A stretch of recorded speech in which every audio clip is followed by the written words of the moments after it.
Well, see, originally Aboriginal people ate very, very good foods, you know, all their traditional foods, which I don't like calling bush foods. They're Australian foods, the traditional Australian foods, were extremely good.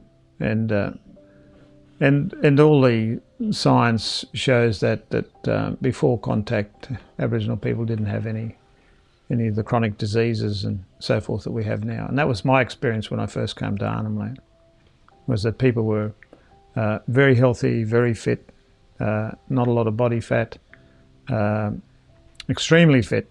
They could go for hours in the bush walking across country and I'd be struggling to keep up with them. So it's the modern food which is put into nice little packets with the right colours on it and all that, and a lot of environmental scientists, even psychologists, are working on getting the right colours and the right pictures, the right shapes, to convince people that what is in the packet from the factory is better than anything they could get in the bush.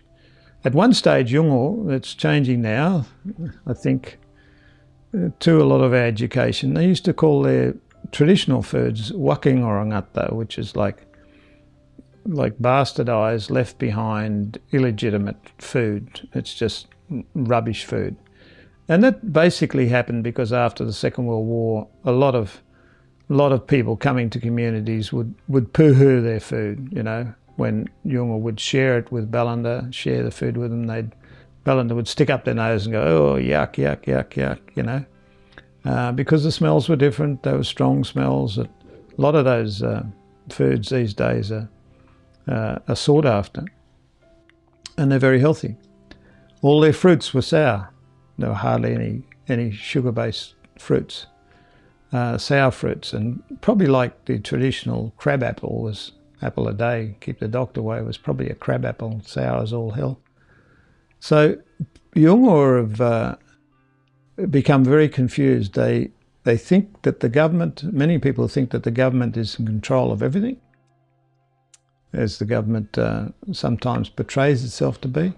And so they say, why would the government allow a shop to sell food that's basically not good for us or poison?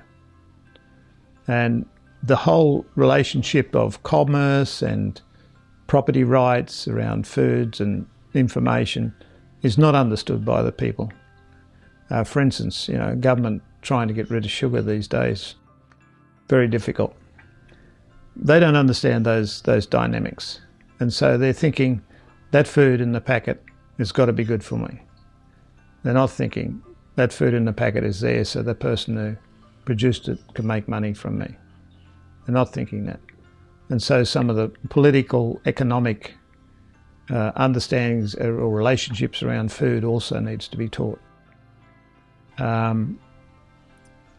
Everything that belongs to Ballanda, whether it's Ballanda housing, Ballanda vehicles and so forth, many people just believe it has to be good because it comes from the Western world. Because the Western world has portrayed that image to people over and over again. Your cultural ways are primitive, backward, behind, and our ways are sophisticated. And because the Western world now has got the upper hand, and so people can deduce very quickly that therefore the foods that come from that world must be better. Change, you can only bring about change in community through good communication in the people's language, working through the questions or the knowledge gaps that they have around that subject.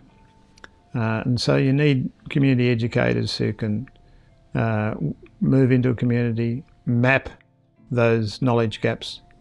And that means people from outside, sorry, people don't like to hear that, can't just employ one of the people in the community to map their own knowledge gaps because they don't know the other knowledge. You've got to have somebody that knows the other knowledge, map their knowledge gaps, and then help them working together with the people be able to create programs that gives them the information for them to be able to have a much broader understanding of the picture, to see the effects of sugar on different parts of the body, for example, to see even the effects of fruits and the sweets, the fructose, the fruit sugars, the effects on the body. You need to help the people move to a real clear intellectual understanding around it. And then they will change, and then they will adapt their eating. We say to the people, think, when you go to the store, think to yourself, would my great-great-grandfather or whatever, or grandmother, would they have eaten this food that I'm about to buy? And if you go, yes, they would have eaten this food, right, that's probably good for me.